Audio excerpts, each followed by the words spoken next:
नमस्कार मंडळी, पुन्हा एकदा स्वागत आहे निकिता फूड रसोईमध्ये. तर आजचा हा ब्लॉग आहे वटपौर्णिमेचा. सो आपल्या महाराष्ट्रीयन बायकांसाठी फार महत्त्वाचा सण हा. तर 29 तारखेला होती वटपौर्णिमा. तर इथे मस्त अशी रेड कलरची साडी घालून घेतलेली, तयारी करून घेतली होती पूजेची व्यवस्थितपणे, हे आंबे वगैरे बायकांना देण्यासाठी.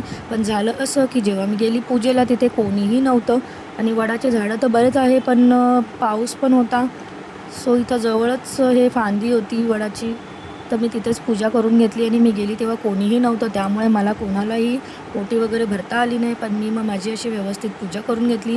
आणि बाय चान्स यावेळेस आहे ना हजबंड होते सोबत. सो माझं व्हिडिओ वगैरे काढायला मग कोणीतरी तर कंपनी द्यायला होतं मला. सो इथे मग मेन जो या वटपौर्णिमेचा हा जो मेन पार्ट आहे की वडाला फेऱ्या मारणं आणि 7 जन्मासाठी तोच नवरा मिळवणं. तर हे मग या वडाला फेऱ्या मारून घेतल्या आणि वडाची नुसती फांदीच होती. तर या फेऱ्या खूप अगदी पटापट होत होत्या आणि हा दोरा तर काय संपायला मागत नव्हता.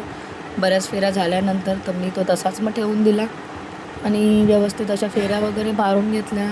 त्यासोबतच थोडेसे रील्स शूट केलं, व्हिडिओ काढून घेतले. आणि मग हे बघू शकता स्लो मोशनमध्ये, काय भारी वाटतंय ना हे.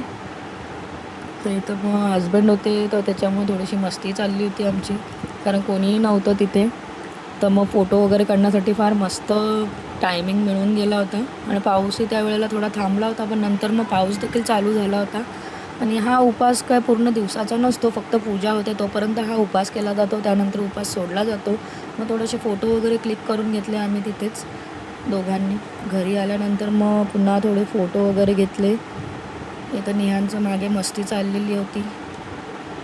आणि माझ्या मावसासोबत आलेल्या होत्या घरी. सो मग त्यांची मी एक ओटी भरली, सासूबाईंची ओटी भरली, कारण तिथे मला कोणीही बायका मिळाल्या नाही. मग त्यानंतर मग साडी वगैरे चेंज करून घेतली. हजबंडने हे एक छोटंसं गिफ्ट दिलं होतं कॅडबरीचं, डेअरी मिल्कची. मग अशा प्रकारचा हा स्वयंपाक बनवून घेतला होता. ही तोंडली बटाट्याची भाजी होती, वरण होतं, सोबतच भात होता, पोळ्या केलेल्या होता.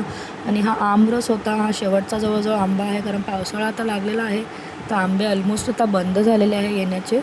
सो हे मिळाले होते आंबे, तर त्याचा रस करून घेतला. मग संध्याकाळी थोडंसं आम्ही जस्ट आउटिंगला निघालो दोघंच, कारण ते फार कमी घरी असतात आणि होते त्या दिवशी. तर आम्ही निघालो. मग थोडंसं हे बर्गर वगैरे खाल्ले. मग व्हेज बर्गर घेतले होते आणि हे सबवेचं घेतलं होतं. आणि माझं फोटो काढायचा राहिला होता, म्हणून मी त्यांना हे पुन्हा खाली ठेवायला सांगून दिलं होतं की मला आधी फोटो क्लिक करू द्या.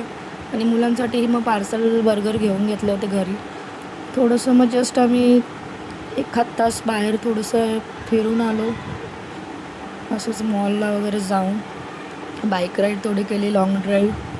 सो अशा प्रकारचा हा दिवस गेला वटपौर्णिमेचा. चॅनलमध्ये न्यू असाल तर नक्की सबस्क्राईब करा अशाच नवनवीन व्हिडिओसाठी, आणि व्हिडिओला नक्की लाईक करा.